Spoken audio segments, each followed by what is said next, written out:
तो सर जानना चाहूंगा कि बिहार में केजरीवाल जैसा मॉडल चालू हो गया है क्या? बिल्कुल। बिहार में केजरीवाल मॉडल ही अभी शुरू हुआ है और ये शुरू किया है प्रशांत किशोर की पार्टी जनसुराज पार्टी ने। खुद प्रशांत किशोर इसको शुरू किए हैं। पहले तो टोपी, मुस्लिमों की टोपी पहनना। देखिए, जो दूसरे धर्म का है ना और किसी धर्म का टोपी पहनता है तो समझो कि वो उस धर्म को टोपी पहना रहा है। दूसरा, केजरीवाल के जैसा किसी बड़े नेता पर आरोप लगा देना, उसने ये किया, मर्डर किया तो उसने वो घपला किया कागज उछालना, ये सब ये पॉलिटिक्स शुरू कर दिए हैं। लोगों को पहले ही डर था कि प्रशांत किशोर वही काम करेंगे जो दूसरे किए हैं, और ये प्रशांत किशोर की ही सबसे बड़ी कमजोरी है। कारण क्या है कि लोग समझ चुके हैं और केजरीवाल मॉडल हर दम नहीं चल सकता है। केजरीवाल ने तो जो किया है वो तो कोई जनता भूल ही नहीं सकता। अब कुछ लोगों को ऐसे लगता है कि मेरा टोपी पहन लेने से बस मेरी ही वो मेरे बारे में सोचेगा। ऐसा नहीं है, देश में ऐसा कोई नहीं सोचता है। भाई, आपको जो मिलेगा पूरे लोगों को मिलेगा। आप ये देखिए, जब से मोदी जी आए तब से विपक्ष लोगों ने क्या किया। विपक्ष लोगों ने फैलाना शुरू किया कि मुस्लिमों को भगा देंगे, तंग कर देंगे, कर देंगे। कुछ नहीं, क्योंकि सबसे ज्यादा अगर ले रहा है कोई फायदा तो मुस्लिम समाज ही ले रहा है। तो ये सब एक गंदी राजनीति का खेल खेल रहे हैं और इस गंदी राजनीति में प्रशांत किशोर अभी खुलकर सामने आ गए हैं। मैंने शुरू में ही बोला कि वो जो सोच रहे हैं वैसा नहीं होगा। सिर्फ आप भीड़ इकट्ठा कर सकते हैं, आप घूम के भीड़ इकट्ठा कर सकते हैं, लेकिन आपकी एक गलती ही सब लोगों को दिमाग हिला कर रख देती है। देखिए, लालू यादव के जमाने में बिहार की ऐसी परिस्थिति हुई है और ऐसी गुंडागर्दी वहां हुई है, और जो लोगों ने झेला है ना, वो सब भूल नहीं पाते हैं। भले ही कोई भूल जाए, लेकिन वो नहीं भूल पाते हैं। और वो नहीं भूलने का ही कारण है कि लोग फूक फूक कर कदम उठाते हैं। नहीं तो अब ये बताइए, तेजस्वी यादव आए, हम इतने लोगों को नौकरी दे देंगे। पहले ये उनसे पूछिए कि वो चपरासी के नौकरी लायक है क्या? नहीं है।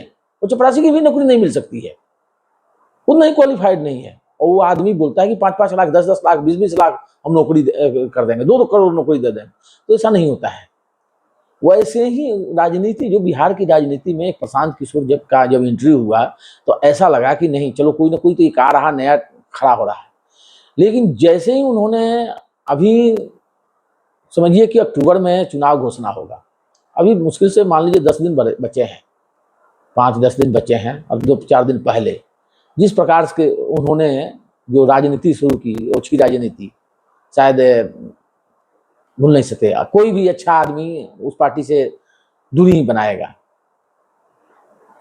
उसमें हमारे अच्छे अच्छे लोग हैं, जैसे अपना भोजपुरी फिल्म के स्टार लोग में है रितेश पांडे और ये अक्षरा सिंह, ये लोग भी जाके ज्वाइन कर लिए। लेकिन अब उन लोगों को अफसोस हो रहा होगा। अब मैं उन लोगों को बोलूंगा कि अब समय आ गया कि उनको साइड करो।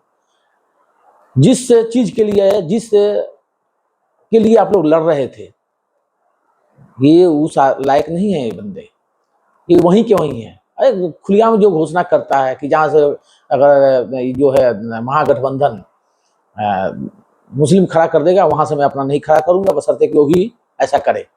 देखिए, ये क्या है, ये एक तरह से ब्लैकमेलिंग है और महागठबंधन की बी टीम बनने की कोशिश है। देखिए, महागठबंधन की जो स्थिति है उसमें से एक अच्छा नेता निकल गया है, तेज प्रताप यादव। तेज प्रताप यादव के बारे में जो उसके माँ बाप ने फैलाया और उसके जो पार्टी वालों ने, वही हम लोग भी जानते थे। सब बोलते थे पगला है, यह है, पूरा बर्बाद कर देगा। और वो दूसरा कुछ नहीं, वो बंदा वैसा है कि वो माँ बाप को बहुत इज्जत करता है। इसलिए उसके साथ जो भी हुआ, माँ बाप जो भी बोलते थे उसी को वो सब कुछ मानता है। इसलिए उसके बारे में कुछ पता नहीं लगता था। लेकिन जैसे उसको बाहर लोगों ने किया, भाई उसकी अच्छाई सामने आ गई। भाई देखिए, हम तो ये नहीं ये बोलेंगे, लेकिन इतना जरूर बोलेंगे, भक्त प्रहलाद भी तो थे, तो ऐसे होते हैं। तो ये सबको जो है ना, ये जो प्रशांत किशोर हैं चाहे तेजस्वी, उनसे तो अच्छा वही है, तेज प्रताप है। वो अपना पार्टी भी खड़ा कर लिया, बहुत अच्छा है, उसको शुभकामना भी है। लेकिन एक बात ध्यान रखिए, एनडीए के अलावा अभी कोई है नहीं और ना सोच सकता है आदमी। जो बिहार का जो विकास हुआ 2004 के बाद, जब नीतीश जी की सरकार बनी, और वहीं से शुरू हुआ था। सबसे बड़े गुंडागर्दी समाप्त करने के लिए सैप की स्थापना की गई थी, जो रिटायर्ड फौजी थे, और उनको फुल फ्री हैंड दिया गया था। लेकिन 2007 में कुछ क्या दबाव आया, क्या कैसा हुआ कि उनकी पावर को थोड़ा सीज कर लिया गया, और जिसके बाद ही ये प्रॉब्लम्स आया। और आज भी पूरी बिहार को शांत करने के लिए कुछ की जरूरत नहीं है, सिर्फ 6 महीने से 1 साल तक फ्री हैंड उनको छोड़ने की जरूरत है। फिर देखिए वहीं की वहीं स्थिति आ जाएगी। तो अब जो यहाँ जो हुआ है कि बस कीचड़ उछाल दो, जनता समझ जाएगी। जनता इतनी मूर्ख नहीं है, वो केजरीवाल के जमाने में देख चुकी। सम्राट चौधरी, अशोक चौधरी, कल किसी और को भी बोल देंगे, किसी और को भी बोल देंगे। कुछ लोग मंगल पांडे के बारे में भी बोलना शुरू कर दिए थे। तो इनका ये टारगेट ये है, इनका जो प्रशांत किशोर हैं, ये सोचते हैं कि बस बड़े बड़े जो नेता हैं बीजेपी के चाहे जदयू के, उन पर टारगेट करो, फिर हम जीत जाएंगे। ऐसा नहीं होता है। बिहार है, बिहार के लोग बहुत तेज हैं, बहुत चालाक है। हम बिहार के वासियों पर गर्व करते हैं। मैंने पहले भी बोला था कि बिहार जहां जाता है वहीं से बिहार शुरू हो जाता है। बिहार के लोग जहां जाते हैं वहीं से अपना बिहार शुरू कर देते हैं। उनमें दया भाव सब कुछ है, दया भाव भी है, सब कुछ, एक दूसरे का विकास भी करने के लिए मेहनती हैं, कैसे आगे बढ़ना है सब कुछ है। आपको चुनाव जीतना है, पॉजिटिविटी से आना चाहिए था। पहले आप राजनीति पर गए, बोले कि ब्राह्मण और भूमिहार ब्राह्मण हम एक हो जाए। मैंने ब्राह्मण के दो पार्ट हैं, जाहिर है, और इन लोगों ने पहले से ही कर रखा है और इसको और अलग कर दिया है। अगर ब्राह्मण सिर्फ देखा जाए, जैसे हर जगह ब्राह्मण बोला जाता है, फौज में सिर्फ ब्राह्मण बोला जाता है, तो वैसे भूमिहार ब्राह्मण और ब्राह्मण तो अलग अलग है नहीं, एक ही है, ब्राह्मण है। अगर उनको भी देखा जाए तो क्या ब्राह्मण और बोले कि मुसलमान एक हो जाएंगे तो हम अपना सरकार बना लेंगे, जैसे लालू यादव बोलते थे। अरे भाई, ब्राह्मणों के ही पीछे तो सारे के सारे पड़े हुए हैं। सब लोगों को डर किससे रहता है? ब्राह्मणों से होता है, क्योंकि ब्राह्मण ने कभी भी देश का, राज्य का और अपने हिंदुत्व का भी विकास चाहा है। कभी भी किसी के लिए अपने लिए नहीं लड़ा, वो दूसरे के लिए ही लड़ा। और जब जब ब्राह्मण साथ रहा, राजा के साथ रहा, वो राजा बहुत ही मजबूत राजा हुआ। और जब जब उसका साथ छोड़ा गया, उसको दुत्कारा गया, वो सरकार गिर गई। क्योंकि ब्राह्मण सिर्फ एक रास्ता दिखाता है, उसको कभी भी लालच नहीं रही कि मैं सत्ता मुझे चाहिए। प्रशांत किशोर जी, सत्ता के लिए इतना मत लालची हो जाइए कि आप गलत गलत बयानबाजी जो कर रहे हैं उसको नहीं करना चाहिए था, क्योंकि ये पुराना हो गया। ये तो केजरीवाल ने पहले ही बेच दिया है राजनीति को। अब उस राजनीति को फिर आप दोबारा उठाने का प्रयास कर रहे हैं तो उसे वोट नहीं मिल रहा है। ये गारंटी लेके आप लिख लीजिए, आपका हम साथ देने के लिए हरदम तैयार थे।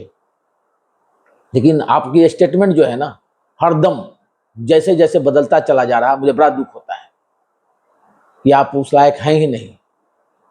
अरे भाई, सत्ता पाना है ना तो आप पॉजिटिविटी में आइए, आप कामों को गिनती कराइए। आप ये बोलिए कि हाँ उन्होंने ये किया, हम आएंगे तो ये भी करेंगे। अरे भाई, जनता से को तब तो आपको विश्वास होगा। लेकिन जनता पर आपको क्या विश्वास होगा जी? है, आपको जनता पर क्या विश्वास होगा बताइए? आप वही काम किए, टोपी पहन के टोपी पहनाना। और मुस्लिम वर्ग को समझना पड़ेगा, जो आपका टोपी पहनता है ना, वो आपको टोपी पहना रहा है। देखिए, जो सही है और एक्चुअल है, हिंदू है, वो आपकी टोपी का इज्जत करेगा, और जो सही मुस्लिम है वो चंदन का इज्जत करेगा। अब तो एक दूसरे को इज्जत कीजिए ना, आगे बढ़ना है, एक दूसरे की इज्जत कीजिए। बाकी एक नेक्स्ट एपिसोड में बताऊंगा जो आजकल हो रहा है, क्या हो रहा है। तो बिहार की राजनीति में गंदगी घुस गई है, इसमें कोई शक नहीं है। पॉजिटिविटी में जो अगर राजनीति देखा जाए तो तेजस्वी यादव का, अपना तेज प्रताप यादव का चल रहा है। तेजस्वी यादव तो कहीं के हमें तो नहीं लग रहा था कि कहीं गिनती में आएंगे। वो जो पिताजी की बनाई हुई पार्टी है, कांग्रेस का ये है गठबंधन है, तो हो सकता है कि थोड़ा सा उसका उनको वेज मिले, लेकिन अब बाकी किसी को नहीं मिलेगा, ये तो निश्चित है। और प्रशांत किशोर जी का ग्राफ अपने आप उन्होंने डाउन कर लिया, पता नहीं क्यों ऐसा उन्होंने स्टेटमेंट दिया, जो भी हो। और जो स्थिति अभी चल रही है, बीजेपी 200 और अपना जो जदयू है, जो एनडीए जो है 200 पार करेगी, ऐसी लग रहा है, और 100% होगा। जय हिंद, जय भारत। आप सभी से रिक्वेस्ट है कि इस चैनल को सब्सक्राइब करें और नए नए विश्लेषण प्राप्त करते रहें।